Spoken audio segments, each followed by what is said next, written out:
Bonjour à toutes et à tous. Donc on est ce samedi 29 mai en direct, en présentiel et en même temps en distanciel sur donc le Facebook de la ville pour vous présenter. Attendez, petit réglage technique. Voilà. Pour vous présenter la future nouvelle école de Fleury-Mérogis. Alors je laisse quelques instants le temps aux personnes qui souhaitent se connecter de le faire, et je vous expliquerai la façon dont nous allons procéder et le dérouler. Donc en présentiel, nous avons, est-ce que je peux dire une foule en délire? Peut-être pas, mais une grosse quinzaine de personnes, on va le dire comme ça. On est une grosse dizaine, on est 13 pour l'instant en live sur le Facebook. Voilà, 14, ça augmente gentiment. Donc pour vous expliquer les modalités de fonctionnement, puisque c'est un peu particulier de mêler le présentiel et le distanciel en même temps. Donc je remercie évidemment de leur présence d'abord les services municipaux qui rendent ce moment possible. Je remercie la directrice des services techniques et la directrice des services de leur présence également pour cet équipement qui va être un des équipements majeurs du mandat. Et je remercie de leur présence toute l'assistance technique pour la réalisation de ce Facebook. Nous sommes ici, je suis accompagné de l'adjointe aux questions d'éducation et je remercie de leur présence l'architecte, nos partenaires architectes et paysagistes qui vont amener leur précision technique de ce futur équipement, cette nouvelle école de Fleury-Mérogis. Alors, pour faire un bref petit rappel, voilà, vous pouvez voir Monsieur Badia et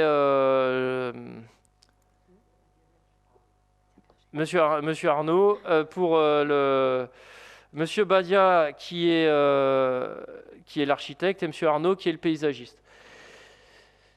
Donc pour rappel de cet équipement municipal, cette école est attendue depuis un certain temps puisque la construction du nouveau quartier des Joncs Marins, les 1700 logements, a été accompagnée à l'époque d'une demi-école, en fait, l'extension de la maternelle d'Esnos qui existait déjà avec une élémentaire, mais qui a été très vite complet puisque dès qu'elle a ouvert, elle était déjà complet. Ensuite, il a fallu redispatcher, refaire la carte scolaire régulièrement. On est aujourd'hui, l'ensemble des écoles de la ville sont saturées, donc on a un vrai besoin urgent de cette école. Chaque année, le différentiel entre les enfants qui quittent l'élémentaire et les enfants qui rentrent, on a chaque année un différentiel positif, donc on a plus d'enfants qui rentrent à l'école que d'enfants qui sortent. Et donc on a une pression démographique importante. Pour mémoire, nous avions aussi fait réaliser une étude démographique et qui confirmait nos besoins. Depuis, nous avons donc cheminé et nous nous projetons sur une école de 17 classes, une école dite école primaire qui regrouperait 10 classes élémentaires et 7 classes maternelles.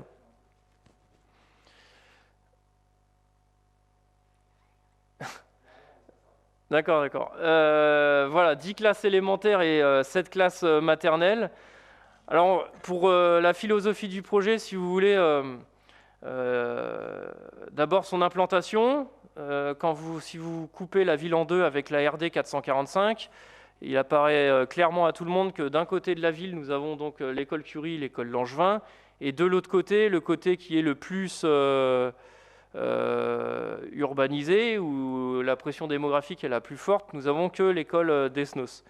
Donc si on souhaite équilibrer au mieux les choses dans la ville, il s'agissait de trouver un espace de ce côté-là de la RD 445, et nous avons donc déterminé le terrain dit du totem, quand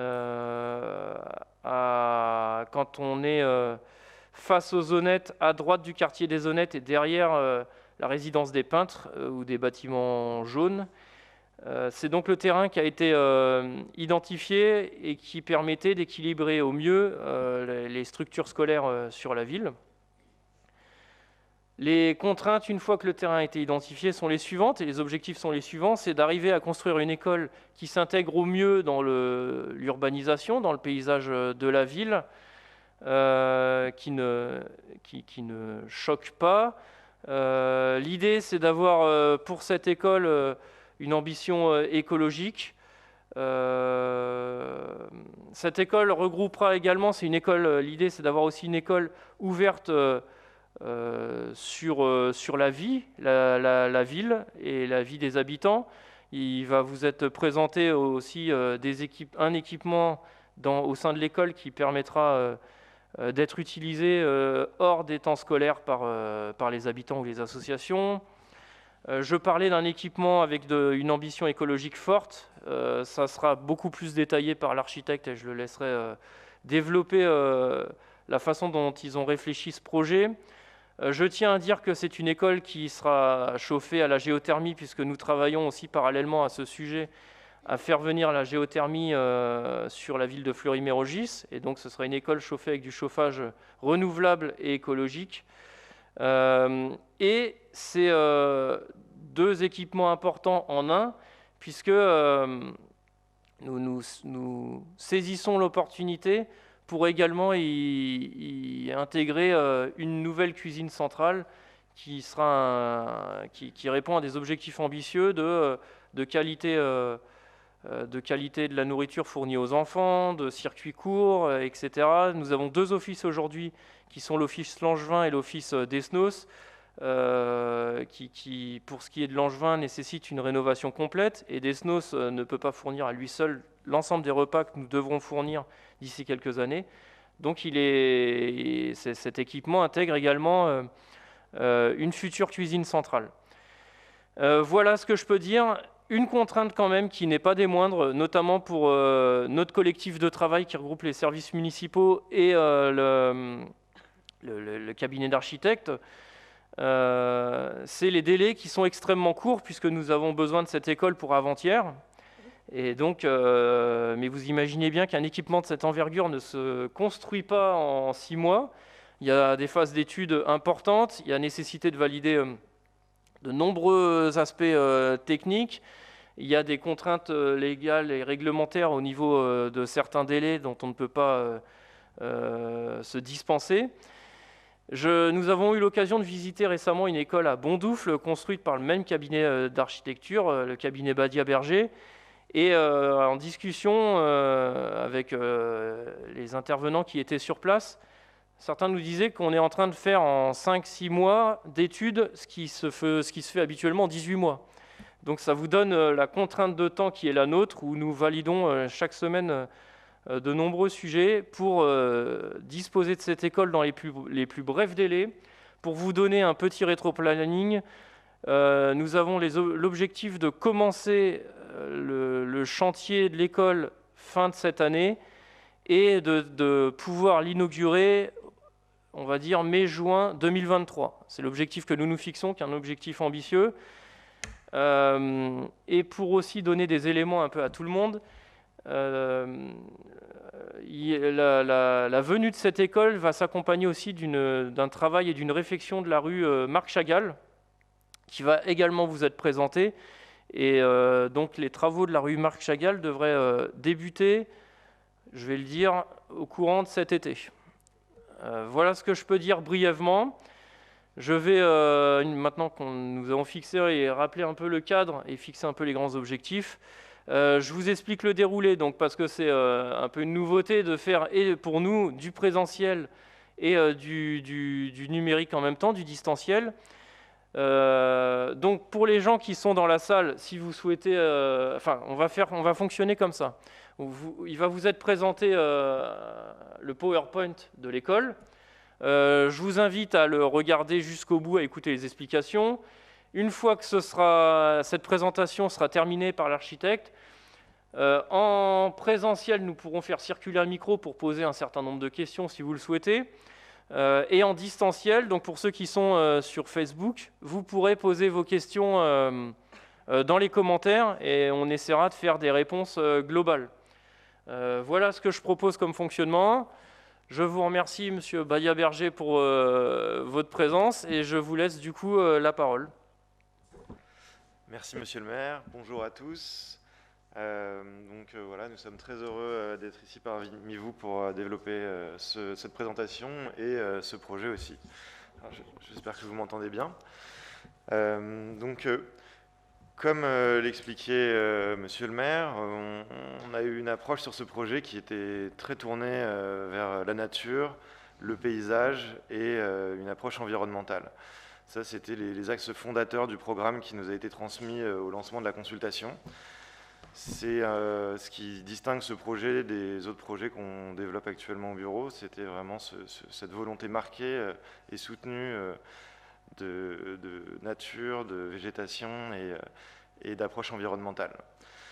Alors, ça s'est traduit dans notre approche par une image architecturale qui évoquait un village, puisque c'est un projet qui est fait de volumes associés les uns aux autres, et ces volumes sont constitués de toitures. C'est ce qui distingue ce projet.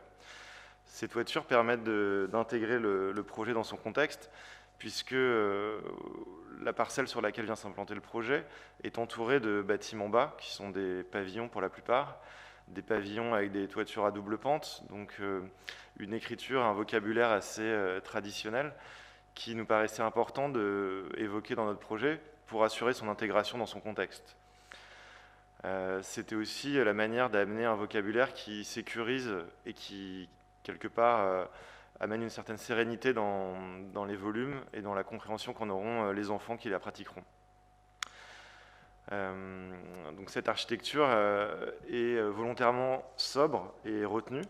C'était une volonté affirmée aussi de la mairie qui souhaitait proposer un projet intégré qui soit pas exubérant et qui vieillisse bien dans le temps et dans son contexte.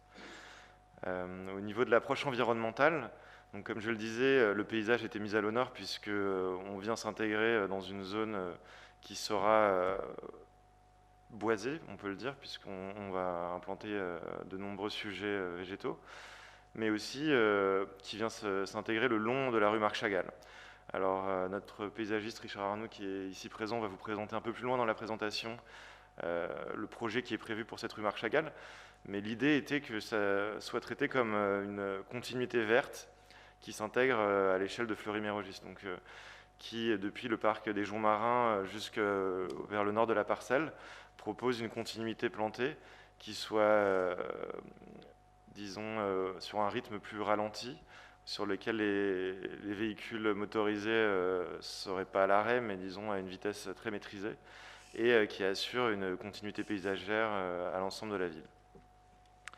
Au niveau constructif, on a aussi une approche assez spécifique, puisqu'on a un niveau énergie 3 et carbone 2 qui a été fixé au programme, ce qui veut dire qu'on a un objectif très poussé sur les matériaux à employer, très peu de béton, beaucoup de matériaux naturels, ce qui assurera à l'ensemble du projet une empreinte carbone qui sera maîtrisée. On a donc un fonctionnement sur géothermie avec un principe de sous-station.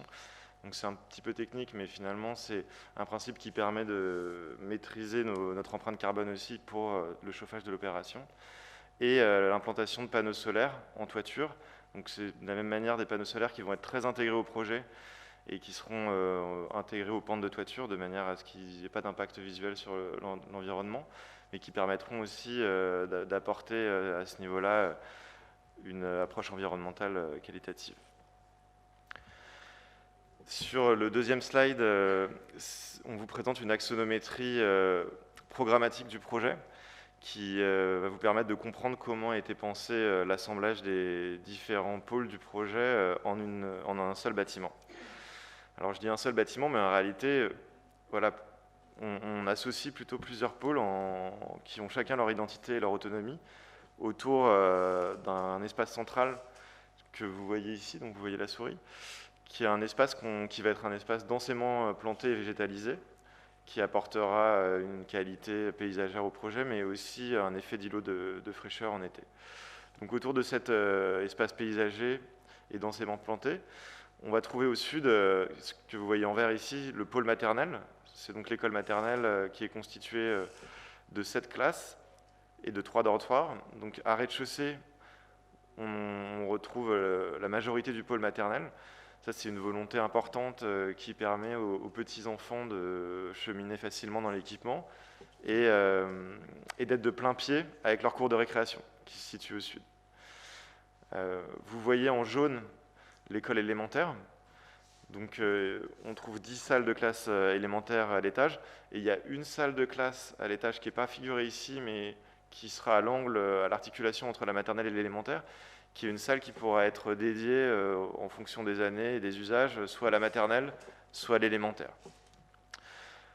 Donc voilà, donc la maternelle en vert, l'élémentaire en jaune. Ce que vous voyez en partie rez-de-chaussée de l'élémentaire, ce qui est figuré en rouge et en rose à l'arrière, c'est le pôle administratif et le centre de loisirs. Donc l'idée ici était de proposer un traitement qui permette de sécuriser l'équipement. En positionnant l'administration sur la rue Marc Chagall, on arrive à finalement n'avoir aucune classe qui soit orientée à rez-de-chaussée vers l'espace public. Ça permet d'assurer voilà, dans l'usage du bâtiment un certain confort pour les équipes enseignantes, puisqu'on sait que les enfants seront protégés et tenus à distance de l'espace public. En bleu, vous voyez donc la restauration qui prend une forme assez particulière. Ça, c'était un souhait architectural de manière à l'intégrer dans l'espace qu'on a appelé la forêt, qui est cet espace très boisé et végétalisé. Et l'idée est de proposer un moment particulier dans la journée des enfants qui soit ni dans les cours de récréation, ni orienté vers les classes, mais vraiment, à proprement parler, dans un espace particulier. Vous voyez la cuisine centrale qui est au nord de la parcelle. Cette cuisine centrale fonctionne de manière complètement indépendante, c'est-à-dire que le personnel de la cuisine centrale n'aura à aucun moment accès au groupe scolaire. Ils fonctionnent vraiment en vase clos dans leur bâtiment. Ensuite, il y a bien sûr l'office de réchauffage qui permet de servir les enfants du groupe scolaire avec un personnel dédié, mais la grosse part de la cuisine centrale est dans un fonctionnement dissocié du groupe scolaire. Et puis vous voyez la salle plurivalente, donc c'est le programme dont parlait Monsieur le maire tout à l'heure en introduction. C'est une salle donc, qui va être à la fois destinée au groupe scolaire, aux classes maternelles ou élémentaires, mais aussi aux associations de quartier ou qui pourra être voilà, occupée par les habitants de la ville pour différentes activités en accord avec la mairie. Donc, vous voyez sur ce schéma qu'on a donc finalement plusieurs programmes qui sont assemblés en un seul bâtiment. Ces programmes peuvent fonctionner distinctement les uns des autres, mais peuvent aussi fonctionner de manière globale. Donc ce fonctionnement distinct permet aux équipes enseignantes de maîtriser les usages et les croisements de flux, l'accueil du public lorsque c'est nécessaire. Et tout cet agencement se fait autour de cet espace central végétalisé qui était l'une des volontés fortes du projet. Ici, c'est un document un peu plus technique, mais qui vous permet de visualiser un peu plus clairement peut-être les volumes alors c'est une axonométrie éclatée. Donc finalement, vous voyez à l'étage ici le pôle élémentaire qui s'organise autour de 11 salles de classe avec des couloirs centraux et une cour haute qu'on vous présentera un peu plus précisément après, mais qui est destinée aux pratiques sportives pour les élémentaires. Donc voilà, c'est un endroit un petit peu spécifique, un espace extérieur dédié aux pratiques sportives et aux plus grands enfants. En partie basse, vous voyez l'axonométrie éclatée du rez-de-chaussée. Alors ici, vous distinguez les entrées. Donc on va avoir le pôle maternel qui était figuré en vert tout à l'heure à cet endroit-là, avec son entrée dédiée, qui voilà, se fait à proximité immédiate, et qui sera sous contrôle du bureau de direction maternelle et des ATSEM qui sont en articulation avec le hall d'entrée. Vous voyez la cour de plein pied que notre paysagiste va vous présenter dans quelques slides, et un préau couvert qui permettra aussi, les jours de pluie, d'accueillir des activités pour les enfants maternels. Vous voyez au centre, à rez-de-chaussée, donc les 4 salles de classe qui sont dédiées au centre de loisirs. Ces salles de classe sont ouvertes vers l'espace paysager central qu'on a appelé la forêt. C'était une volonté aussi de dissocier l'usage du centre de loisirs du reste de l'école. C'est-à-dire que les enfants qui sont en centre de loisirs profiteront d'un moment un peu particulier et qui sera bien distinct dans leur esprit du temps scolaire qui prendra place dans les salles de classe maternelle ou élémentaire. En articulation de ces programmes, il y a la bibliothèque qui est un programme central qu'on a essayé de placer au cœur du bâtiment et au cœur des parcours, qui sera accessible donc depuis la cour élémentaire, depuis le hall élémentaire, mais aussi depuis le pôle centre de loisirs. Vous voyez la salle plurivalente dont on a parlé, qui est accessible donc soit depuis le groupe scolaire, soit depuis la rue Marc Chagall, sur des horaires distincts du groupe scolaire. Et puis la restauration dont on a parlé, avec sa forme spécifique paysagère dans la forêt centrale, et la cuisine qui, elle, est à l'écart. Ici, on a souhaité préciser cette planche, cette illustration pour figurer clairement les accès dont je viens de parler. Donc maternelle depuis la rue Marc Chagall face à la rue Marie-Laurencin. L'accès élémentaire qui se fait en articulation avec la rue Pablo Picasso, et il y a un bel arbre présent sur site qui va participer aussi à l'esprit paysager de toute la rue Marc Chagall. Vous voyez l'accès au parking qui se fait depuis la rue du CNR, l'accès à la restauration cuisine qui se fera depuis la rue du CNR aussi, et un accès secondaire maternel qui pourra se faire depuis la rue Marchand-Ferraoun pour permettre une flexibilité dans les usages, typiquement dans le genre de contexte dans lequel on se trouve actuellement, avec le souhait pour les équipes d'enseignants de pouvoir dissocier les entrées pour limiter les contacts enfants, parents et croisement des flux pour la pandémie qu'on connaît aujourd'hui. En rouge, on figure ici la limite de l'opération.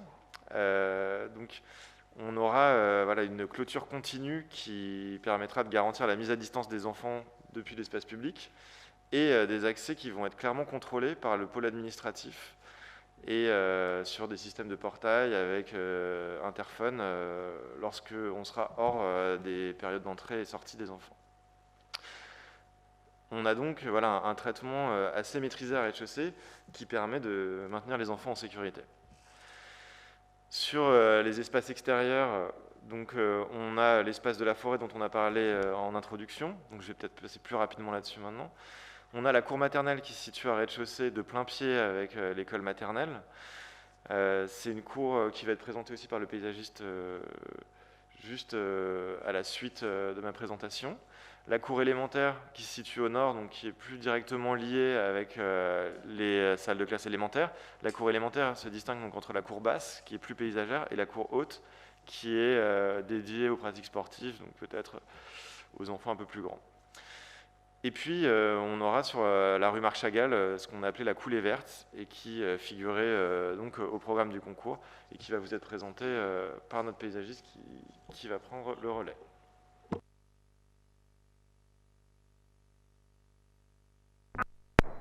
Ça marche. Bonjour.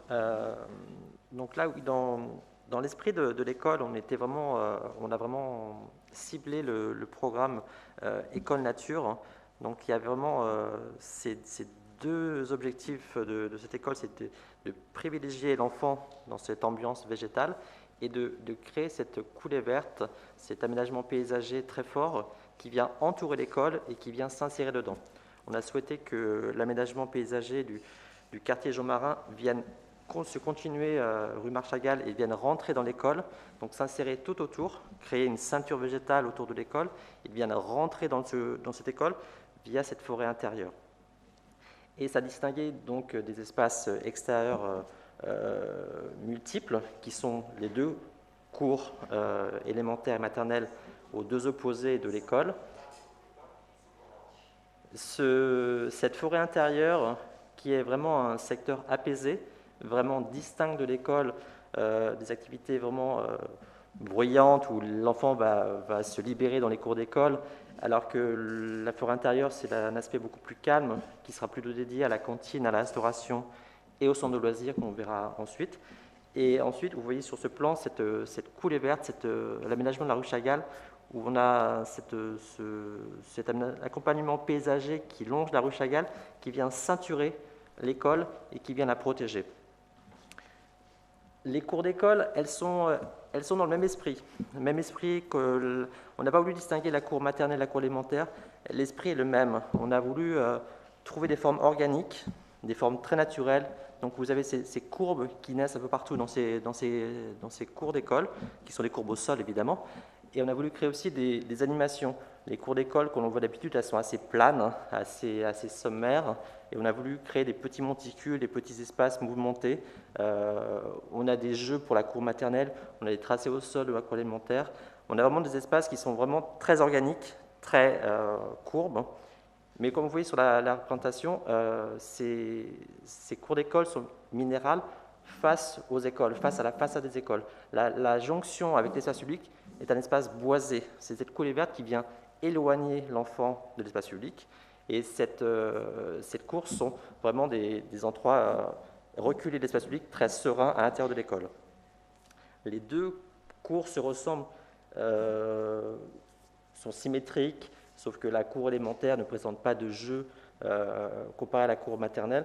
On a un espace beaucoup plus au sol. Et comme vous l'a dit Hugo Badier-Berger, l'architecte, la cour élémentaire se distingue en deux niveaux. Un espace au sol qui est très minéral avec cet aspect préau, et plus on s'éloigne du préau et plus on approche du végétal, de la clôture et de la coulée verte, et l'espace très minéral à l'étage qui est l'espace sportif, le terrain de sport. Donc on a vraiment une cour étagée. À l'intérieur de cette école, la forêt intérieure est vraiment un espace très particulier pour un groupe scolaire. On est quasiment dans un petit jardin intérieur, petit jardin, quand même, c'est 2000 m², donc c'est pas anodin, où vient s'insérer la cantine. On a souhaité que cet espace soit protégé. C'est un espace qui sera très peu accessible aux enfants. Ils seront accessibles par encadrement. Ce n'est pas une cour d'école. Donc on est vraiment sur un espace protégé où la nature vient s'insérer. L'objectif d'une coulée verte, une continuité écologique, c'est que la nature rentre dans l'école. Et la nature, ce n'est pas seulement le végétal, c'est aussi l'animal, l'insecte, les petits animaux, les oiseaux. Et pour que cet espace soit vivant et que les animaux puissent rentrer, il faut que c'est un espace calme. Contrairement aux cours d'école, où vous imaginez que l'enfant va courir, va un peu crier et animer ces espaces, l'espace intérieur sera un espace beaucoup plus calme. Le souhait aussi d'avoir cet espace qui soit un espace rafraîchissant pour l'école et participe à la climatisation, à la bioclimatique du bâtiment, on a des accès assez limités. Vous voyez en partie sud, en partie basse, des petites bulles le long de la façade sud, ce sont des classes vertes.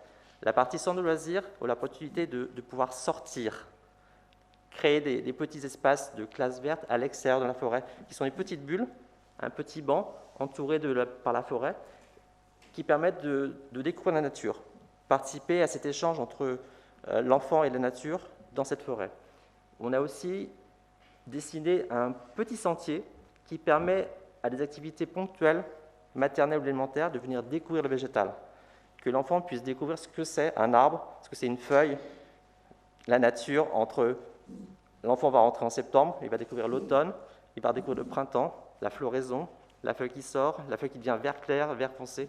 Voilà, c'est vraiment cette diversité végétale qu'on souhaitait apporter, et c'est vraiment cette relation entre l'enfant et la nature. Comme on vous l'a dit, les écoles sont protégées.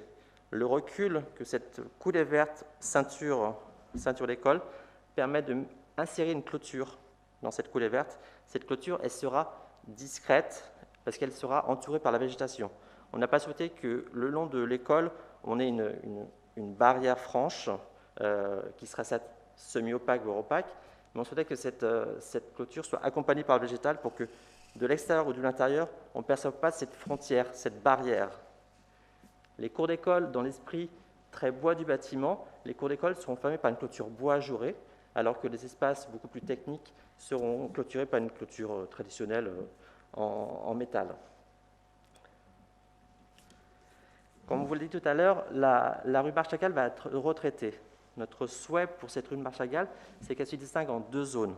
La partie circulée de la voirie, qui va reprendre les mêmes profils que tous les rues du quartier des Jaumarins. Donc la rue Marchagall va être un peu réduite par rapport à l'emprise actuelle.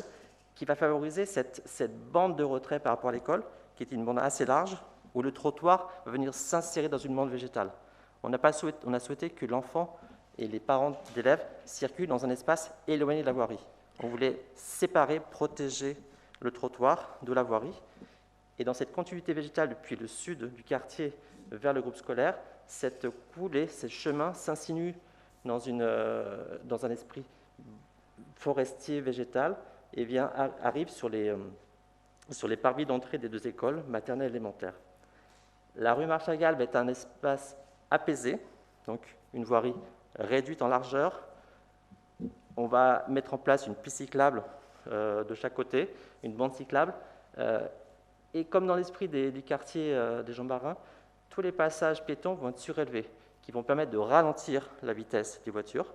Donc, et en complément, on a deux arrêts minutes qui sont pour les bus scolaires, les cars scolaires, de chaque côté au niveau de la cour maternelle, de l'école maternelle et de l'école élémentaire, qui sont aussi les déposes minutes pour les parents d'élèves. Donc on a vraiment cet aspect très paysager qui vient ceinturer l'école et qui vient aussi protéger l'enfant.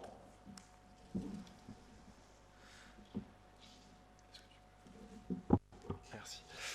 Alors ici vous voyez une coupe symbolique sur le bâtiment du groupe scolaire. Alors c'est une vue en section. Ici vous voyez la rue Marc Chagall qui figurait à gauche. Je ne sais pas si ça s'est affiché à l'écran sur le Facebook Live ou pas encore.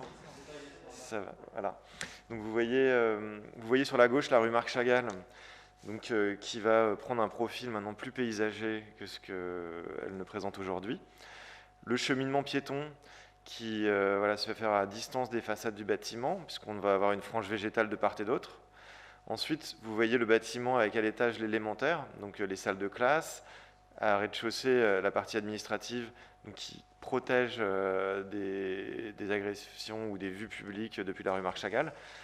À rez-de-chaussée bas, vous voyez ici donc, les salles de centre de loisirs qui s'ouvrent directement sur l'espace de forêt qu'on a proposé au centre, avec les terrasses dont le paysagiste vient de parler.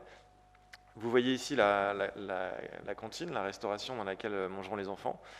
Et donc vous voyez qu'on a une vision d'ensemble du projet où on a cherché à avoir une écriture qui soit assez basse, qui soit très intégrée dans le paysage dans lequel le bâtiment vient s'implanter, et qui qui évoque des toitures assez apaisantes et peut-être traditionnelles.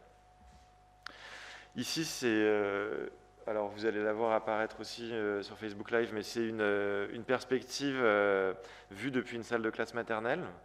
Donc c'est une vue dans laquelle on présente un petit peu l'atmosphère qui sera celle des salles de classe pour les petits. Vous voyez qu'on s'ouvre très largement sur donc toujours cet espace de la forêt et qu'on est dans un espace très apaisé avec des matériaux naturels qui apporteront une certaine chaleur dans les revêtements et dans les ambiances. La vue suivante, c'est une perspective depuis la rue Marc Chagall. Donc ici, vous voyez l'entrée élémentaire qui nous fait face, avec la salle polyvalente sur votre gauche.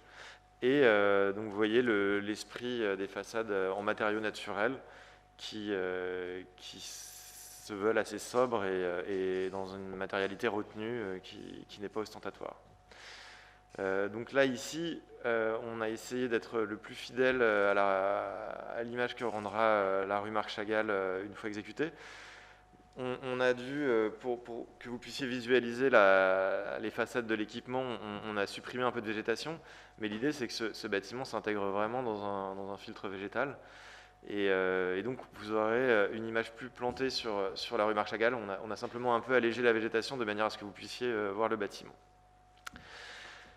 Voilà, donc on arrive au bout de cette présentation de projet. On espère avoir été le plus clair possible et que vous apprécierez l'ambiance et le fonctionnement du projet. Bien, merci pour cette belle présentation qui fait envie. Alors ce que je propose maintenant, parce que l'idée, on a eu la présentation pour vous montrer le projet. c'est qu'on ait maintenant un peu d'échange, un petit temps d'échange. On a déjà une question sur le Facebook Live, ça laissera peut-être le temps, si dans la salle vous souhaitez poser des questions, à lever la main. Du coup, est-ce qu'on a un micro Alors, on a 2 questions là dans la salle, et après, on va prendre les questions sur Facebook. Il y a une question, c'est prévu pour quand? On en a 2 dans la salle, donc on va les prendre, et on fera des réponses groupées. Oui, bonjour. Alors moi, c'est bien spécifique mes questions, parce que donc les entrées, j'ai bien compris qu'il y avait une entrée qui donnait sur la rue Pablo Picasso, une entrée sur la rue Marie-Laurencin. Je suppose que ça fera comme sur l'école des Snows, au moment des sorties, tout sera bouclé. Quels seront les accès pour les habitants qui habitent rue Pablo Picasso, rue Marie-Laurencin et rue Gauguin? Sachant qu'il n'y a aucune autre issue pour ce quartier pour rentrer. La deuxième chose, j'ai entendu aussi parler de l'antenne de télévision qui est reliée donc au quartier de la Greffière. Elle sert toujours pour les habitants, puisque tout le monde n'est pas relié avec la fibre ou avec la Wi-Fi et tout. Donc cette antenne est toujours d'actualité. Donc savoir si vous la laissez, ce que vous allez en faire. Et au niveau de l'élargir, vous allez faire des travaux sur la rue Marc Chagall. Est-ce qu'elle va être élargie?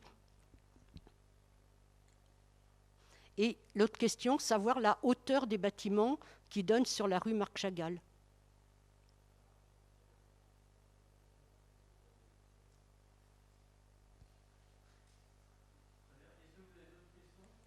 Pour l'instant, non. Merci.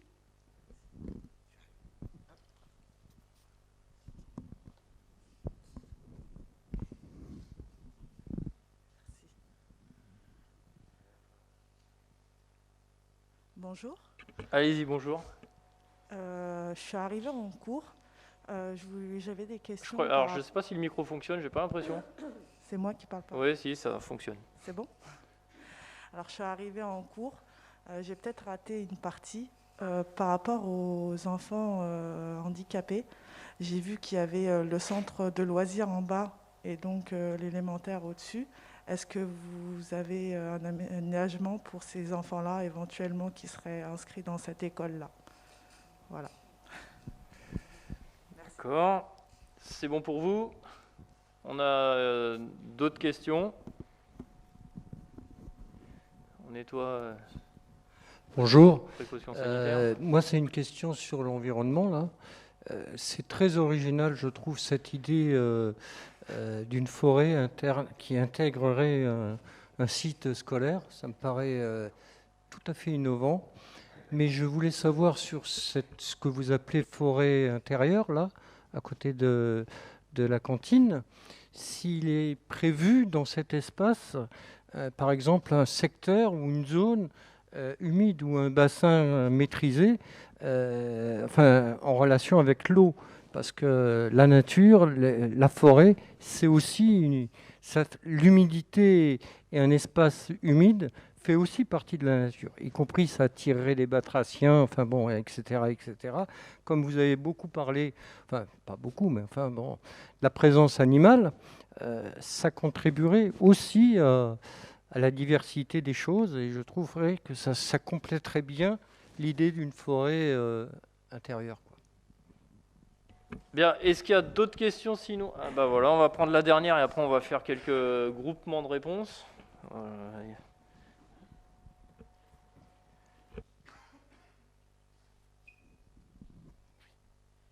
Bonjour. J'avais aussi la même question sur les handicapés, parce que comme je sais qu'à l'élémentaire, ça va être à l'étage, pour savoir comment ils auront accès pour monter à l'étage. Bon.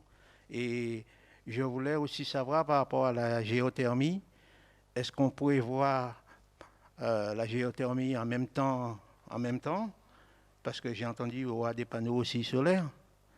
Et est-ce qu'on pourrait voir la sous-station de la géothermie, est-ce qu'on le pourrait voir tout de suite ou après? Tout en sachant qu'on on avait prévu aussi la géothermie dans le collège qu'on prévoit là.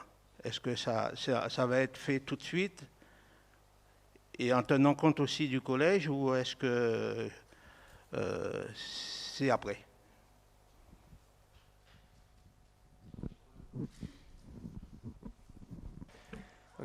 Bien, donc on a un certain nombre de questions, on verra, on va commencer à y répondre les uns et les autres. Et comme ça, si ça suscite d'autres interrogations, que ce soit sur Facebook ou que ce soit en présentiel, n'hésitez pas. Alors, je fais un petit résumé et je proposerai différents interlocuteurs pour les réponses. Sur les délais prévus pour quand, je vais y répondre immédiatement. L'accès pour les habitants du quartier, je me propose d'y répondre, évidemment, les services, ou même si vous souhaitez compléter, n'hésitez pas. Sur l'antenne TV également. La rue Marc Chagall, je peux apporter quelques réponses, mais on a aussi, vous êtes en capacité aussi de le faire. Sur la hauteur des bâtiments, là, je vous laisserai faire, y compris sur l'accès des enfants pour les enfants handicapés. Sur la récupération d'eau, je pourrais donner quelques premiers éléments et peut-être après vous compléterez avec des éléments techniques éventuellement. Les accès à l'étage et sous-station géothermie, à la rigueur, l'association pourra peut-être la localiser éventuellement sur le plan. Et ça, c'est plus, je vous inviterai plus à la rigueur à le faire. Ce que je peux dire donc très brièvement, donc sur les délais, comme je le disais, le chantier, les travaux pour la rue Marc Chagall sont prévus pour débuter cet été. Nous travaillons aussi pour que le chantier de l'école commence en fin de cette année et se termine pour mai-juin 2023 pour qu'on puisse inaugurer cette école, je dirais, courant juin 2023. L'objectif, c'est que le centre de loisirs puisse être opérationnel pour l'été juillet-août 2023 et que l'école soit opérationnelle pour la rentrée de septembre 2023. C'est l'objectif. On fait tout pour le tenir. Je disais aussi qu'on est dans des délais extrêmement contraints puisqu'on fait en 6 mois ce qu'on fait normalement en 18 mois en phase d'études. Donc, on fait tout pour le tenir. Maintenant, la pandémie n'aide pas. Il peut y avoir des éléments extérieurs qui nous retardent. En tout cas, ce sont les objectifs que nous nous fixons. Sur l'accès pour les habitants du quartier, d'abord, on est encore en phase d'études sur un certain nombre de sujets. Pour l'instant, il n'est pas du tout prévu de bloquer les rues du quartier. Donc, c'est de pouvoir permettre la circulation. On est sur une zone 30. Donc, normalement, on doit avoir une circulation douce. On va aussi, pour sécuriser les aspects, les accès piétons, notamment des enfants et des parents, surélever et mettre des passages protégés et qui matérialisent bien le passage des enfants. Mais en tout cas, en l'état actuel, il n'est pas prévu du tout de bloquer les rues. Pour aussi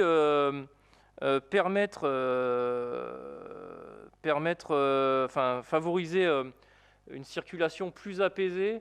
Ça vous a été un peu, vous n'avez peut-être pas fait attention, mais il y a des aménagements de rues qui sont prévus pour inciter et inviter les voitures à circuler de façon plus douce. Notamment, les arrêts de bus des écoles, par exemple, sont prévus à cheval sur la voirie et à cheval sur le trottoir, en gros. Et donc, l'idée, c'est qu'ils empiètent un peu sur la voirie quand ils seront là, pour inciter les véhicules à adopter une vitesse plus réduite. Vous compléterez éventuellement si ma réponse n'est pas complète. Sur l'antenne télé du quartier, alors là, pour le coup, on est en discussion, nous, avec le bailleur, puisque le bailleur s'est installé sur ce terrain sans autorisation de la ville. Et donc, on est en discussion avec le bailleur pour qu'il puisse la déplacer. Voilà où on en est. Alors, on a un sujet, je vous le dis de façon très claire et transparente. Pour l'instant, le bailleur nous dit qu'il ne veut pas le prendre à sa charge. En l'occurrence, c'est quand même lui qui a posé une antenne sans autorisation sur un terrain qui ne lui appartient pas. Donc, on est, nous, conscients, on est plutôt dans la posture d'essayer d'accompagner les habitants pour leur dire, pour inciter et inviter le bailleur à déplacer cette antenne. Mais on a un sujet ensemble, un petit désaccord sur qui doit prendre en charge le coût du déplacement de cette antenne. Mais bon, ça, on n'est pas très inquiet, on est optimiste sur une issue positive. Mais je vous le dis, la discussion est plutôt avec le bailleur actuellement. Ensuite, donc, hauteur des bâtiments, accès enfants handicapés, je vous laisserai répondre. Accès à l'étage, sous-station géothermie, je vous laisserai répondre. Et puis, vous pouvez aussi compléter mes réponses. Et je termine sur la récupération d'eau. Il était initialement prévu des nous entre le trottoir piéton qui mène aux écoles et l'école en elle-même. Sur les nous, on a aussi... comment dire, on a essayé de prendre le recul de l'expérience Jonc-Marin avec la noue qui borde la coulée verte, où c'est vrai, le côté récupération d'eau sur ces espaces naturels, c'est écologiquement intéressant, mais les habitants d'un autre côté nous demandent de traiter, de mettre des produits pour traiter les moustiques, parce que l'été ça amène énormément de moustiques, donc on a aussi cette contrainte, c'est que les habitants nous demandent ça.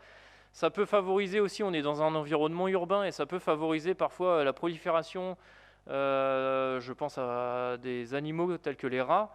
Et on a déjà ce problème un peu sur le quartier des Honnêtes, sur certains endroits des joncs marins. Et donc on est assez préoccupé parce que, pareil, les bailleurs, on les sollicite beaucoup pour mener des actions contre ces nuisibles. Que ce soit les rats, cafards ou puces de lit, et c'est pas toujours évident d'avoir le retour des bailleurs. Donc on a plutôt prévu un bassin de récupération des eaux de pluie pour après réutiliser cette eau dans l'arrosage des espaces verts environnants. Ça pareil, je vous laisserai à la rigueur développer un peu plus. Voilà ce que je peux dire dans un premier temps. Je pense avoir balayé un peu les questions, et si jamais il y en a d'autres, n'hésitez pas à nous les formuler. Allez-y, monsieur. Alors, je vais commencer par répondre sur la question du handicap et de l'accès à l'étage. Donc, l'école est entièrement accessible aux personnes handicapées. Il y a un ascenseur qui est prévu, qui est à l'articulation. Je ne sais pas si vous voyez ma souris à l'écran, mais c'est donc depuis le hall élémentaire, on a un ascenseur qui permet d'accéder à l'étage et donc qui met toute l'école et toutes ses cours de récréation en accessibilité pour les personnes handicapées. C'est une demande, de toute façon c'est réglementaire, on le doit au titre de la réglementation et c'est appliqué. Ensuite, au niveau des hauteurs sur la rue Marc Chagall, donc on est sur le point le plus haut à 9 mètres. Je vais revenir sur la coupe. Donc voilà, c'est, si vous voulez, à la race supérieure des faîtages, des toitures, on est à 9 mètres sur le bâtiment élémentaire, à cet endroit-là. La coupe va s'afficher. Voilà, ici. Donc c'est pour vous donner une idée, aujourd'hui ça serait à peu près l'équivalent d'un immeuble qui ferait un rez-de-chaussée plus de 2 étages pour de l'habitation. Donc on est relativement bas pour ce type d'équipement. Et puis ce qui est important de noter, c'est qu'on est en retrait de l'alignement. Donc si vous voulez, l'implantation se fait en retrait par rapport à la chaussée qui est existante aujourd'hui, par rapport à la bordure de trottoir. Donc vous aurez l'effet de hauteur va être atténué par l'implantation du bâtiment qui sera en retrait.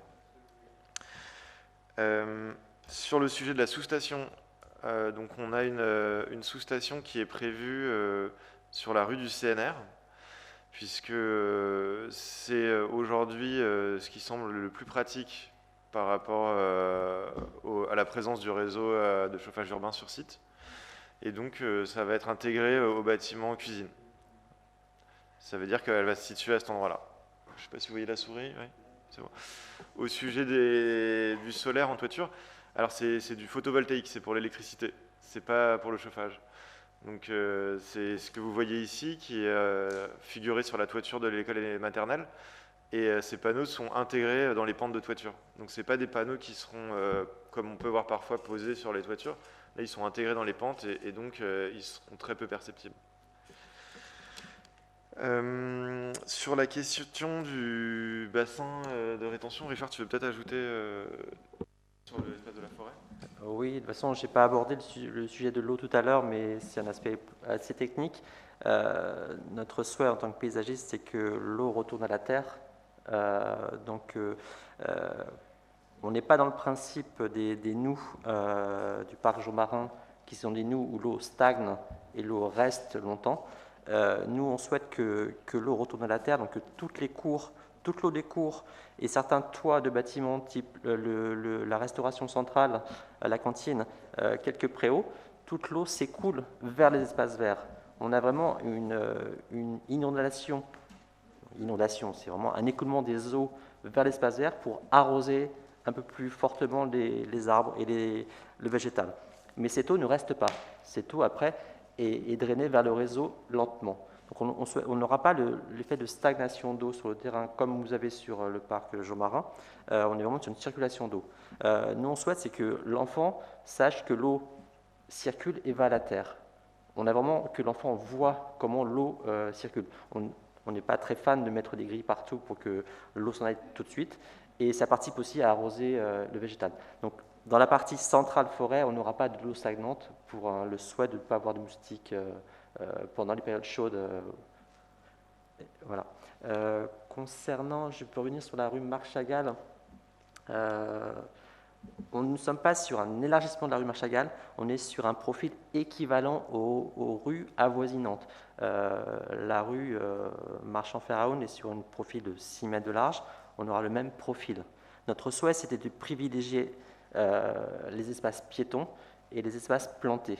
On a voulu mettre en recul l'école par rapport à la voie circulée pour que les enfants puissent être éloignés de la circulation et protéger de la circulation, et ça nous a obligés à conserver le même profil que les autres rues. Donc on ne sera pas plus large, on ne sera pas moins large, on sera équivalent à la rue Ferraoun, Marchand-Ferraoun. Et ce qui est important, c'est que cette mise à distance des enfants permet justement de maintenir la circulation au moment des entrées et des sorties scolaires, c'est-à-dire le matin et le soir. Tout à fait. Et dans l'objectif que nous on voit dans le fonctionnement de l'école et surtout des circulations piétonnes, c'est que la coulée verte est la circulation piétonne principale pour amener aux écoles, et le système de traversée des enfants, on la voit plutôt sur la rue Marchand-Ferraoun et pas sur la traversée rue Marc Chagall. Voilà. Donc la protection, j'imagine que il y a des agents municipaux qui protègent les circulations de traversée de voirie. Si c'est ça que vous souhaitez savoir si on va être bloqué lors des sorties des rentrées scolaires, moi je vois plutôt ce passage enfant au niveau du carrefour Marc Chagall et Marchand-Ferraoun que à travers la rue Marc Chagall.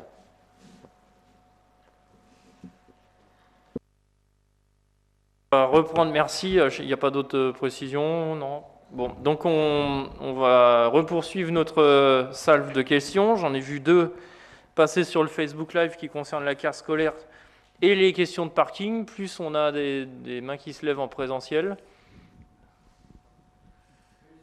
Sur ce que vous venez de dire, par rapport à la circulation rue Marc Chagall, la rentrée et la sortie des classes, souvent de fois, parce que des gens peuvent être amenés à emmener leurs enfants en voiture, déposer leurs enfants en voiture parce qu'ils vont au travail, parce qu'ils rentrent du travail, donc il faut qu'ils récupèrent leurs enfants. Le problème, c'est que je pense que c'est envisagé la possibilité de stationner quelques secondes à proximité immédiate des entrées de l'école maternelle et de l'école élémentaire. Non, mais je sais. Et deuxième question, parce que j'ai vu aussi sur votre cuisine centrale, la capacité de fourniture de nombre de repas peut au maximum aller jusqu'à où? À quel niveau on peut et sur quel site ça va rayonner? La municipalité a ce gros projet évidemment d'un collège. Est-ce que la cuisine centrale, par exemple, est-ce que pourra et sera à même de fournir aussi, par exemple, des repas à ce collège? Voilà, c'est aussi une question.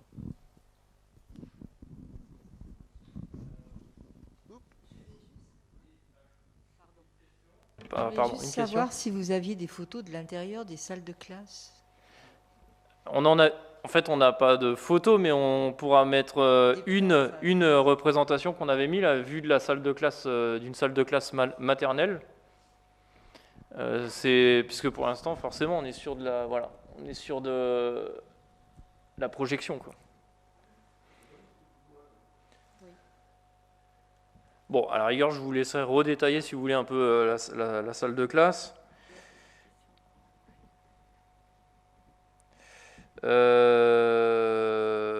Très bien. Ah bon, on a une question, allez-y. Moi, je suis un petit peu têtue. Concernant les sorties scolaires, pouvez-vous me dire quelle est la différence entre ce qui va se faire quand les enfants vont sortir à la hauteur de Laurencin et de Pablo Picasso par rapport à ce qui se fait actuellement à Desnos? Puisqu'à Desnos, la rue est fermée de 11h jusqu'à 11h50 et l'après-midi, le soir, pareil. Alors, je ne vois pas la différence entre ce qui va se faire, comment vont sortir les enfants de l'école, puisque les deux entrées des écoles se trouvent juste en face des deux routes. Enfin, des deux rues, parce que ce n'est pas des routes, c'est des rues. Ouais, c'est des rues. Alors, je suis peut-être un petit peu... Non, mais il n'y a pas de souci, on est là pour ça. Est-ce qu'il y a d'autres questions où on fait quelques réponses? Bien, écoutez, comme tout à l'heure, hein, si jamais mes réponses ne sont pas complètes ou si quelqu'un ressent l'opportunité de compléter, n'hésitez pas. Sur la salle de classe, donc on en a affiché une, c'est une vue. Après, on n'a pas de représentation de l'ensemble des salles de classe, de l'ensemble des vues en fonction d'où elles se situent. De toute façon, évidemment, on organisera, enfin, quand on inaugurera ce beau chantier, ce bel équipement, on organisera une visite. Là, on a une vue d'une salle de classe. Bon, donc sur Internet, on avait aussi deux questions, une sur la carte scolaire, une sur les questions de parking. Mais je vais lier ces questions de parking aussi aux questions de dépose et des enfants. Et de stationnement temporaire, puisque ça a été posé.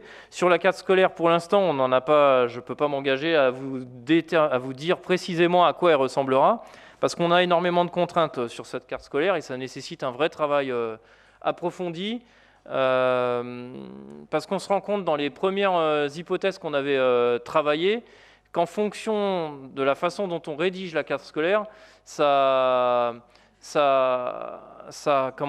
diminue significativement une école ou l'autre école, etc. Donc il faut qu'on arrive à maintenir un équilibre sur aujourd'hui on a 3 écoles, bientôt 4. Donc sur l'ensemble des 4 écoles, il faut maintenir un équilibre qui répond à plusieurs objectifs. Le premier objectif, dédensifier l'intérieur des écoles, puisqu'on est saturé quasiment partout, on n'a plus de bibliothèque dans aucune école, on pose des AGECO, on n'a plus de salle d'activité, donc c'est déjà d'arriver à alléger les effectifs dans toutes les écoles, mais en même temps aussi à accueillir les effectifs supplémentaires. Donc on est pour l'instant sur des hypothèses de travail, mais on n'a aucune carte scolaire figée, bien loin de là, le travail commence à peine. Et donc, il va falloir qu'on puisse l'affiner. Sur la question des parkings, donc, il ne vous a pas échappé que, d'abord, l'équipement aujourd'hui, on a, pour le sujet maternel, pour l'école maternelle, on a 2 entrées potentielles. Pourquoi? Parce que quand il a été question de décider quelle entrée, on s'est dit qu'aussi l'usage permettrait de préciser quelle entrée serait privilégiée et priorisée par les parents. En l'occurrence, vous avez une entrée principale maternelle et une entrée secondaire. L'entrée principale étant située rue Marc Chagall, l'entrée secondaire étant située rue Marchand et Féraoun. Et donc l'idée, c'est si on se rend compte qu'à l'usage pour la maternelle, il est plutôt privilégié par les parents l'entrée Marchand-Féraoun, et ben on a cette possibilité-là. Et là, je remercie vraiment le cabinet d'architectes qui ont été très souples quand il a été question de décider. Finalement, on se garde en fait ces 2 possibilités. Pourquoi je dis ça? Parce que il n'est pas prévu de parking supplémentaire pour les parents, puisqu'il y a un grand parking entre les zonettes et ce futur équipement. C'est déjà un premier point. Ensuite, les usages sont différents entre des CM1, CM2 et des maternelles. C'est-à-dire qu'il n'est pas prévu, quand on parle de dépose minute, il faut qu'on s'entende bien sur les termes, c'est pas on se gare là, on sort avec l'enfant, on va dans l'école, on le dépose et on repart. Un dépose minute, c'est vraiment la personne se gare là, elle ouvre la porte, l'enfant sort et elle s'en va. Elle ne l'accompagne pas dans l'école. Là, ça nécessite un parking. Donc là, on privilégie l'utilisation du parking qui borde la rue Marchand et Feraoun. Donc il est prévu 2 espaces pour et surtout privilégié pour l'élémentaire, ce qu'on appelle du vrai dépose minute. Le parent s'arrête, ouvre la porte et l'enfant sort. Voilà. Sur le reste, il est privilégié, je vous le dis, le parking rue Marchand-Feraoun, mais aussi les accès, les liaisons douces et les accès piétons. Même si dans les usages, c'est vrai qu'à l'usage, on constate que les parents privilégient la voiture. Parfois, ils habitent à 150 mètres des écoles et prennent quand même leur voiture pour déposer les enfants. Des fois, on a même certains comportements aussi pouvaient se garer des gens. Si certaines personnes pouvaient se garer dans l'école, ils le feraient. Donc, on invite et on incite à privilégier pour les parents les liaisons douces et les liaisons piétonnes. C'est ce qui est réfléchi pour cette école et c'est ce qu'on va essayer aussi d'inciter pour les autres écoles. Sur la différence pour la rue Marchand-Feraoun, pour la rue Marc Chagall et la rue devant l'école d'Esnos, la différence c'est que la rue Marc Chagall ne sera pas fermée. Et donc ça fait une différence significative. Elle ne sera pas fermée comme c'est le cas aujourd'hui devant Desnos avec 2 barrières de 11h à 13h. Donc les gens du quartier pourront sortir ou rentrer dans leur habitat sans souci. Donc c'est la différence principale, c'est celle-là. Voilà. Bon, après sur les circulations douces sorties scolaires, si vous voulez préciser, n'hésitez pas. Sur le stationnement temporaire, j'ai indiqué ce qu'on entendait par stationnement minute. Ensuite, donc on a une cuisine centrale. D'ailleurs, je finis et je conclus pour les espaces. Le fait qu'on privilégie les liaisons douces et piétonnes pour les parents avec les enfants. C'est aussi pour ça qu'on essaye de travailler, qu'on travaille avec les paysagistes à ce que la rue Marc Chagall ait un environnement arboré et nature. C'est pour inciter à ce que c'est un effort que fait la commune et que la commune demande à l'architecte pour aussi inviter et inciter les gens à privilégier ces liaisons piétonnes. Sinon, on ne travaillerait pas autant les aspects paysagers aux abords de l'école et de la rue Marc Chagall. Concernant effectivement le parking, je reviens parce qu'il y a une petite réaction sur Internet sur le parking qui borde la rue Marchand et Feraoun. Il est d'abord pas toujours complet, il y a effectivement des épaves. C'est un travail, ça je l'avais déjà indiqué, que la municipalité a engagé d'enlèvement des véhicules épaves. C'est pas un travail simple puisqu'on compte plus de 250 véhicules sur la ville et donc c'est un coût pour la collectivité. La future pose de caméras de vidéoprotection dans des délais que je ne peux pas m'engager encore, mais va aussi permettre d'identifier ceux qui ramènent des véhicules épaves et les laissent sur Fleury-Mérogis. D'ailleurs, il y a aussi un certain nombre d'habitants qui collectionnent beaucoup de véhicules. Voilà, il va falloir un peu qu'on arrive petit à petit à remettre de l'ordre dans tout ça. Mais en l'occurrence, quand on dépose les enfants, c'est autour de 8h15, 8h30. Et théoriquement, c'est quand même l'heure où un certain nombre de personnes aussi ont pris leur véhicule ou les prennent pour aller au travail. Et pour faire part enfin d'une expérience personnelle hier soir à 20h, puisque j'ai été rencontrer une personne proche dont la famille est malheureusement victime d'un décès. J'ai été à 20h, donc je me suis garé sur le parking des Honnêtes et j'ai trouvé de la place. Donc je pense qu'à 8h30, pour déposer les enfants pendant 5 minutes, on doit pouvoir trouver de la place. Et pour les personnes qui doivent pouvoir se garer Du coup, sur le fonctionnement de l'école, grosso modo entre 8h30 et 17-18h, ça doit pouvoir être possible. Et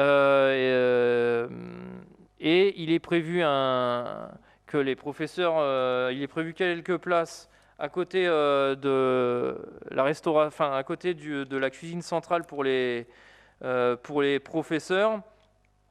Et pour le reste, il y a, je le redis, ce parking, comme sur les autres écoles, le personnel et le personnel enseignant et municipal utilisent, que ce soit pour Langevin, Curie ou Desnos, utilisent les parkings qui sont déjà existants. Voilà pour ce qui est de la rue. Je termine, on verra si vous souhaitez compléter, mais je termine sur les repas avec cette cuisine centrale. Elle va être dimensionnée pour fournir. Alors aujourd'hui, on fournit à peu près 1100 à 1200 repas jour.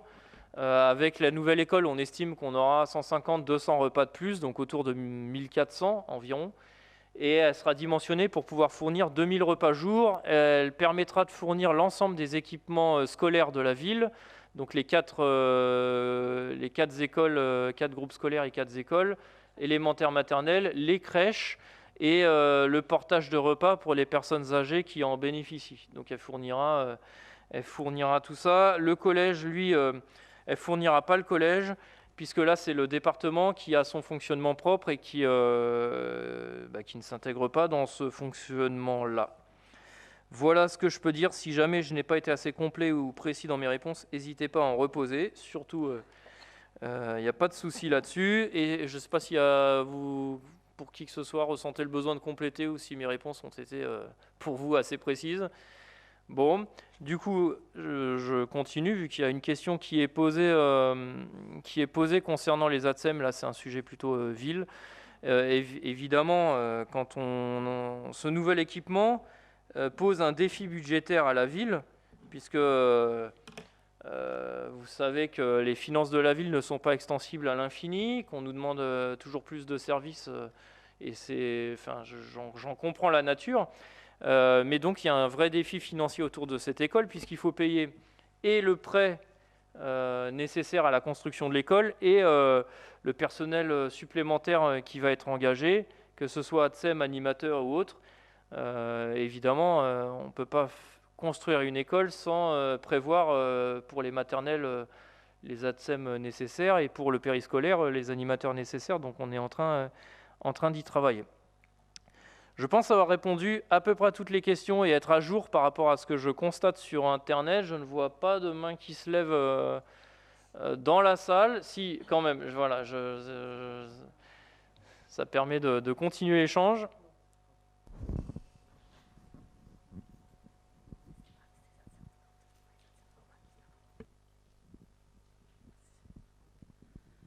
J'aurais une dernière question. Bon, c'est toujours autour des personnes handicapées, hein. Je suis désolée.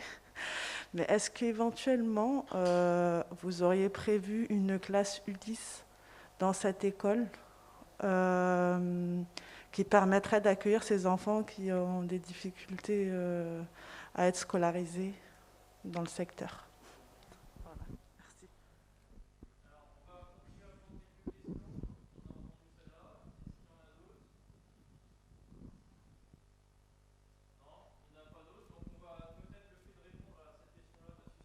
D'autres questions? Bonjour.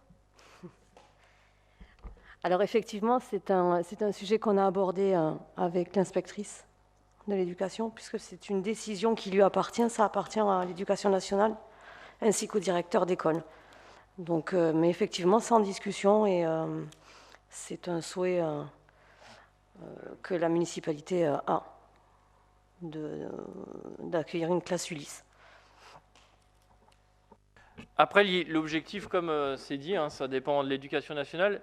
Avec la capacité, enfin avec ce que va permettre cette école, c'est-à-dire de désengorger les autres écoles, donc ça va libérer aussi un peu de place. Si aussi un des directeurs ou une des directrices des autres écoles, enfin voilà, on peut pas vous assurer que on aura une classe Ulysse à Fleury-Mérogis, même si nous on y est favorable.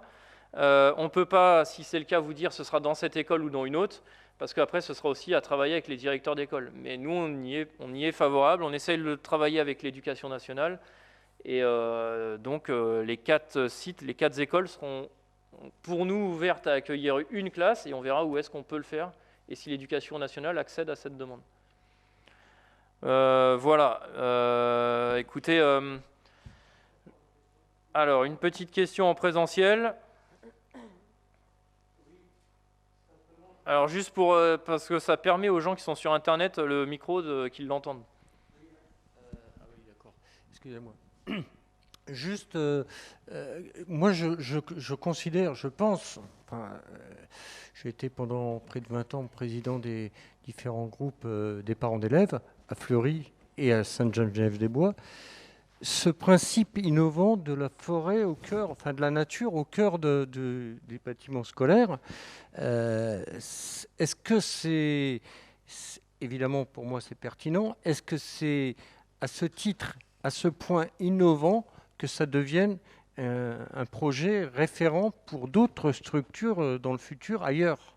Ou est-ce que c'est un projet unique qui a une dimension particulière, et est-ce que ça peut devenir comment je dirais moi, un bâti, une structure pilote dans cet esprit-là, quoi.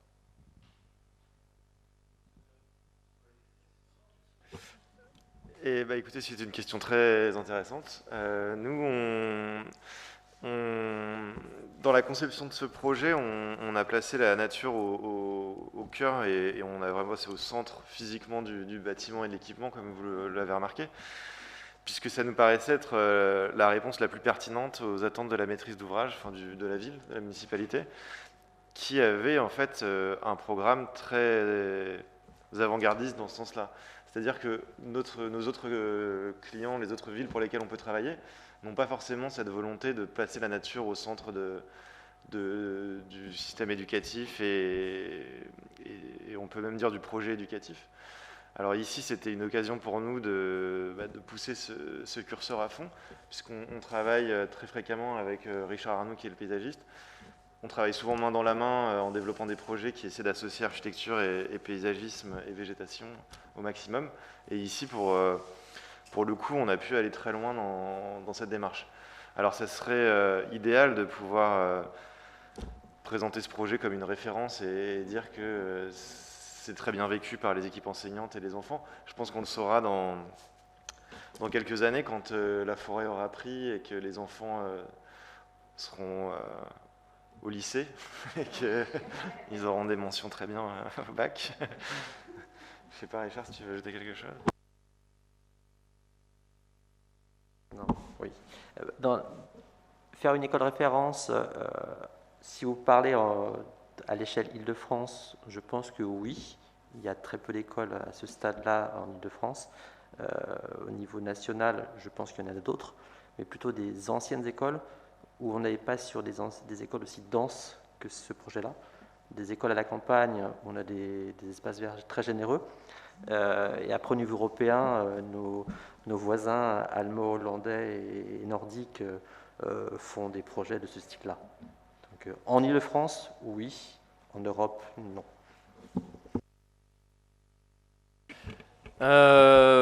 Oui, mais non, c'est un très beau projet. Je reviendrai dessus après dans sa globalité. Vous avez une question là qui vous concerne plus directement sur Internet, c'est: est-il possible d'avoir une précision sur les matériaux de construction?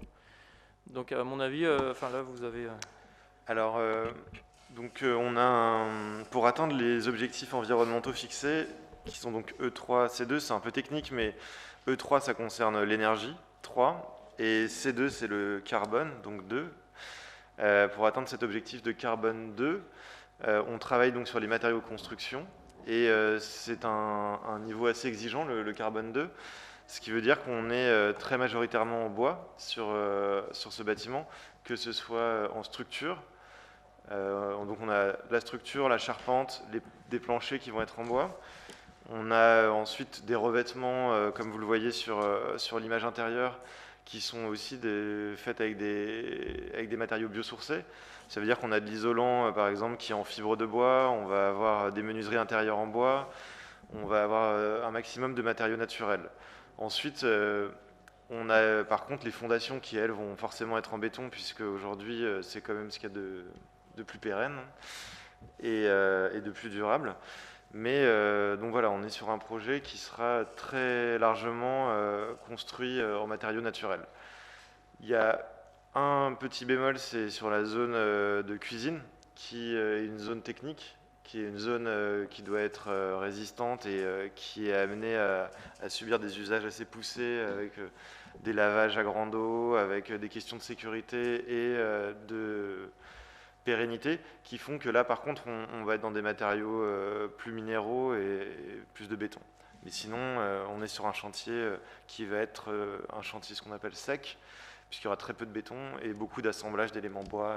Et on aura une image intérieure qui est proche de ce que vous avez sur la perspective d'une salle de classe, avec voilà, une image assez chaleureuse de matériaux naturels.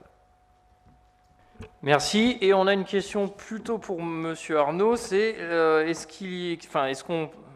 ne sais pas si on peut déjà à ce stade-là, mais avoir des précisions sur les essences d'arbres de la forêt, et est-ce qu'il y aura un verger pédagogique? Comme vous l'avez dit tout à l'heure, on est encore en phase d'étude et la palette végétale n'est pas encore déterminée. L'esprit est très forestier sur l'opération, donc on est vraiment sur des essences très naturelles et très locales. Donc vous verrez du chêne, du sorbier, du cerisier à fleurs, etc. C'est quelque chose de très, très simple. Après, la question du verger pédagogique, c'est une question qui est encore en discussion. Dans les écoles, tout ce qui est fruits, même comestibles, c'est toujours problématique. Donc on aura des jardins pédagogiques et des jardins potagers dans chaque cours maternel élémentaire à disposition de l'équipe enseignante. La question du verger est un peu plus problématique parce que là c'est un fruit en hauteur. Hein. Pour un enfant, c'est plus difficile à accueillir. Et si c'est pas cueilli, ça tombe. Et si ça tombe, ça pourrit. Donc il y a toute une question encore qui n'est pas déterminée sur le verger. Mais sur les essences végétales, on sera vraiment très naturel.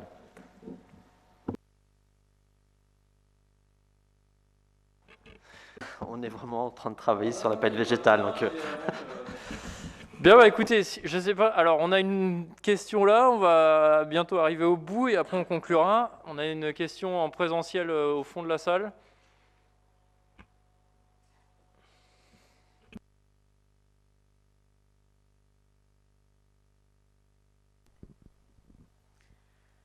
Oui, bonjour. Je ne l'ai pas entendu dire tout à l'heure, mais peut-être que voilà, je suis arrivée un petit peu en retard aussi.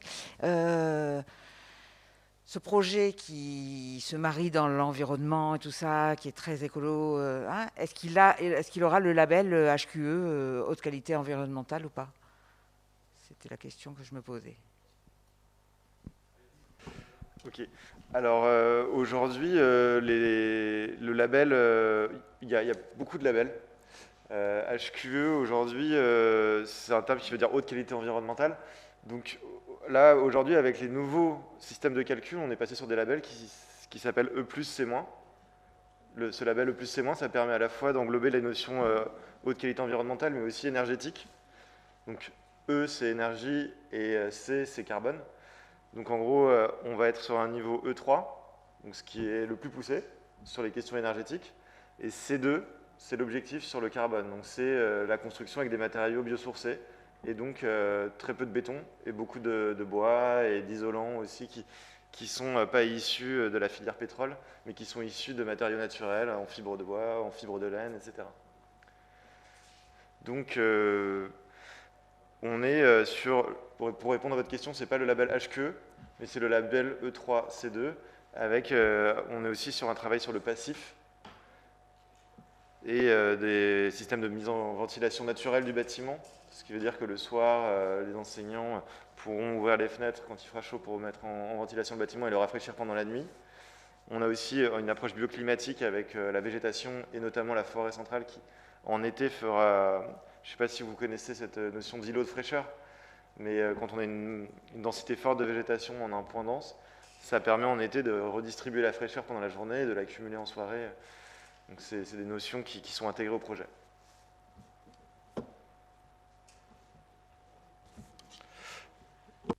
Bien, je ne sais pas s'il y a... Ah, il y a une question. Allez, non, mais il n'y a pas de souci, on est là pour ça, donc il n'y a pas de problème. On va conclure d'ici quelques minutes, mais pour l'instant...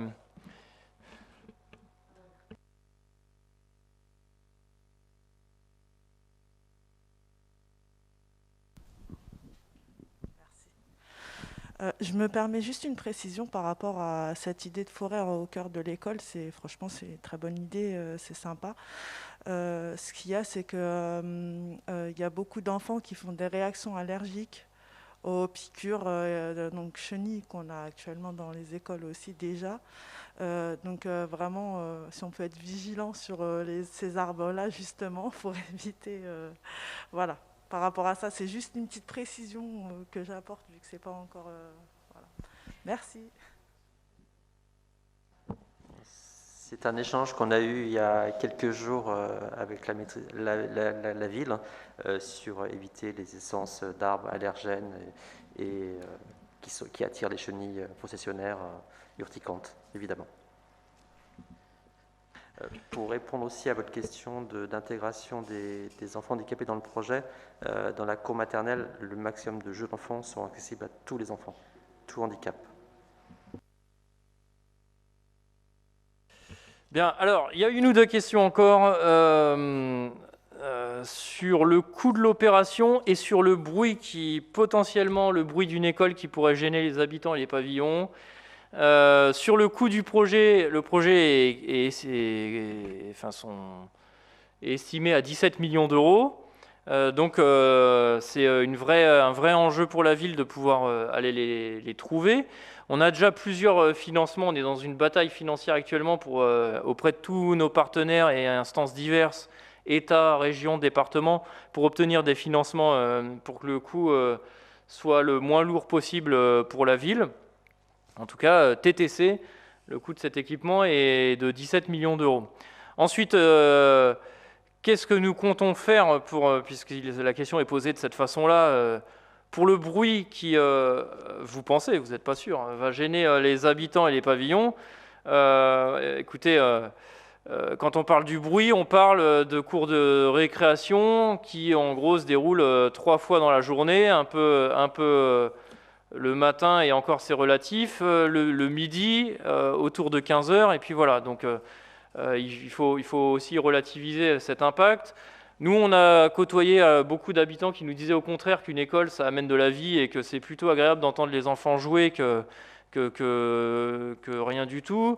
D'autres nous ont aussi dit que le projet de l'école, au moins, les rassurait, comme ça, ils étaient sûrs que sur cet espace, il n'y aurait pas à terme de construction de logements.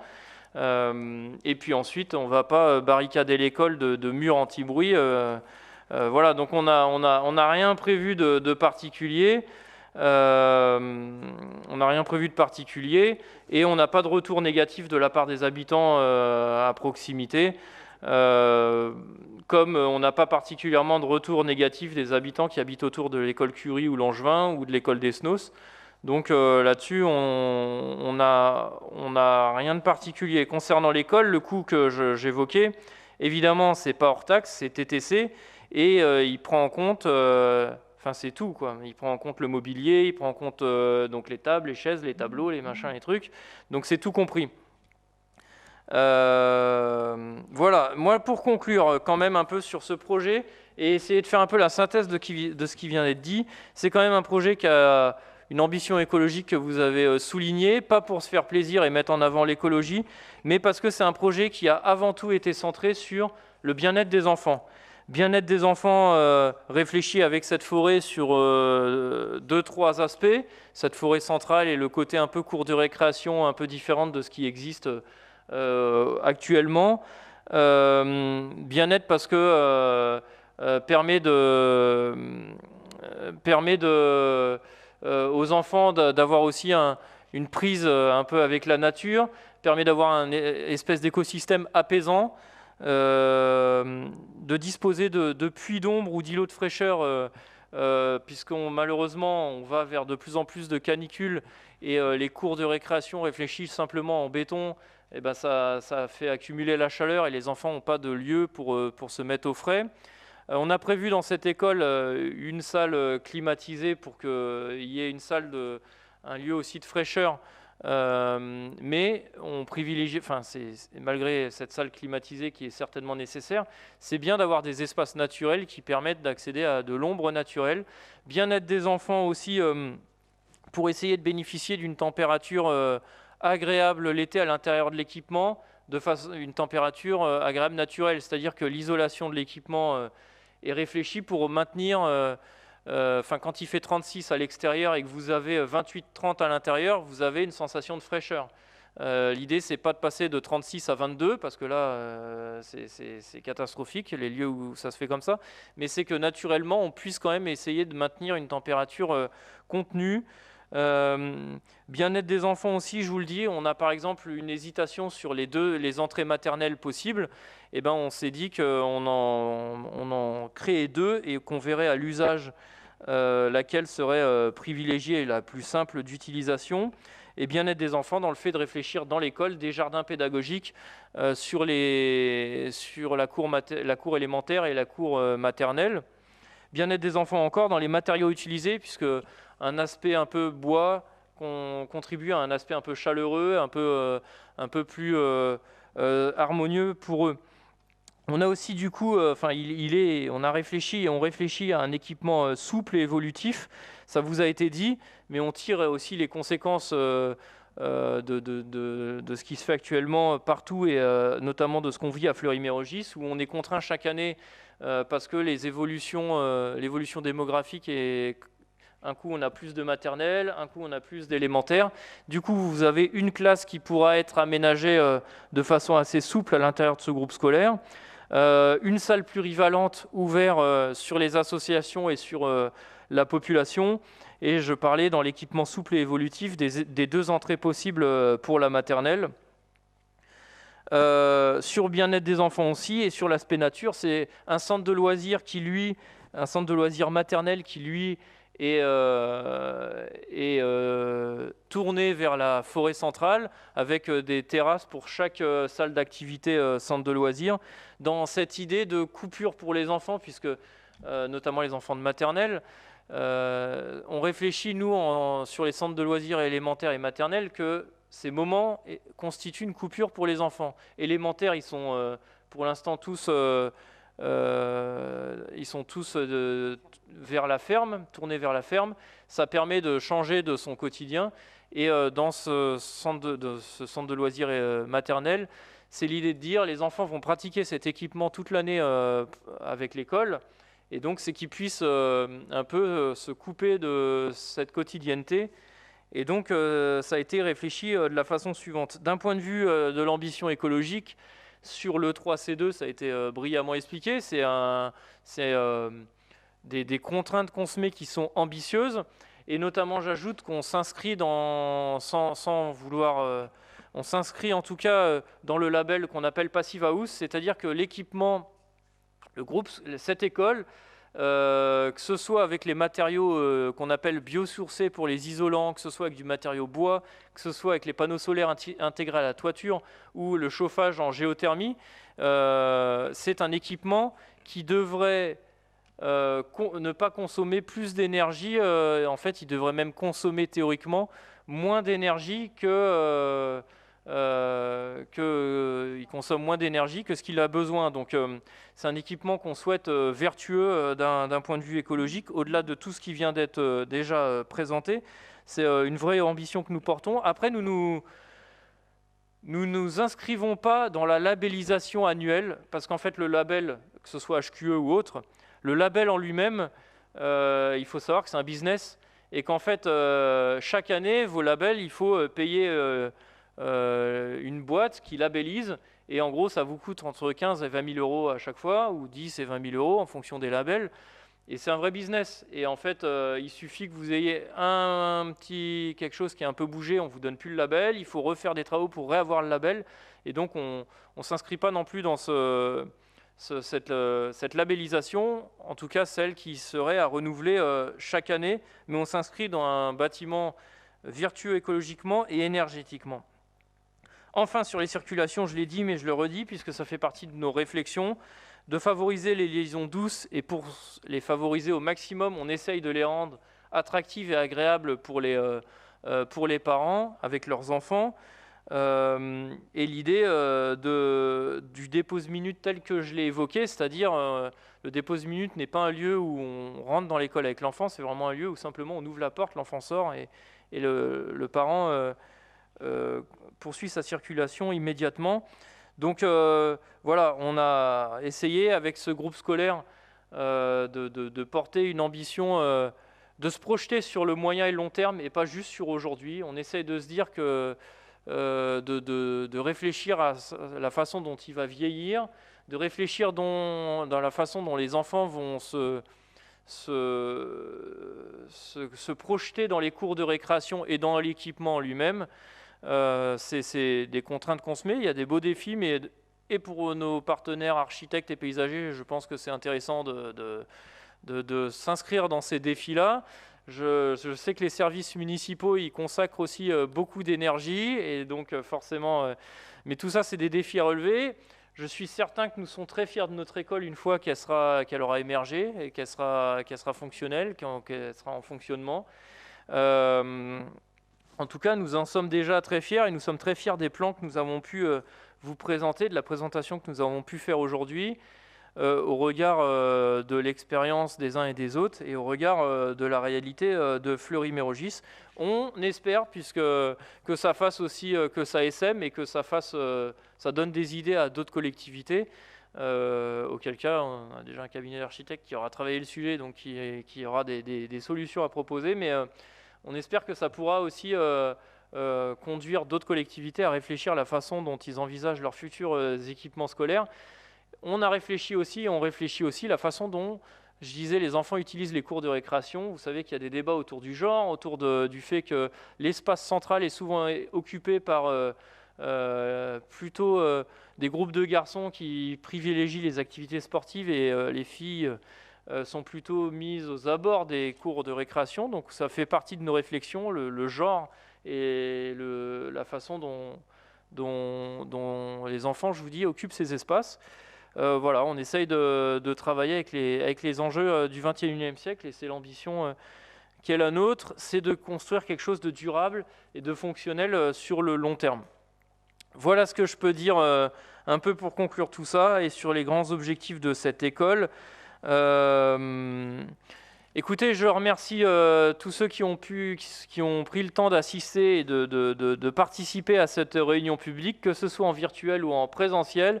Je le redis encore, je remercie tous les services municipaux et notre prestataire qui nous a permis cette diffusion, enfin cette réunion publique présentielle et numérique en même temps. Les services municipaux, services techniques et direction générale qui participent au quotidien dans des délais très courts à faire avancer ce projet. Je le redis parce qu'on ne se rend pas toujours compte, mais faire une phase d'étude de 6 mois pour une phase d'étude habituelle de 18 mois, vous imaginez la façon dont on condense les délais, c'est énorme. Et donc je remercie nos partenaires architectes et paysagers de leur présence et du travail qu'ils fournissent au quotidien pour ce projet qui occupe beaucoup de leur temps actuellement. Donc merci à toutes et à tous. Nous aurons l'occasion, évidemment, le chantier au moins de la rue va bientôt démarrer et le chantier de l'école démarrera en fin d'année. Nous aurons l'occasion de nous retrouver et forcément nous attendons avec impatience l'inauguration de cet équipement que nous souhaitons précurseur et magnifique. Voilà, merci à toutes et à tous. Je vous donne rendez-vous, pour ceux qui ont du temps, cet après-midi à 14h pour un ramassage et un nettoyage citoyen de la ville, puisque la propreté de la ville nous concerne toutes et tous. Et puis je vous dis à très bientôt et prenez soin de vous. Merci.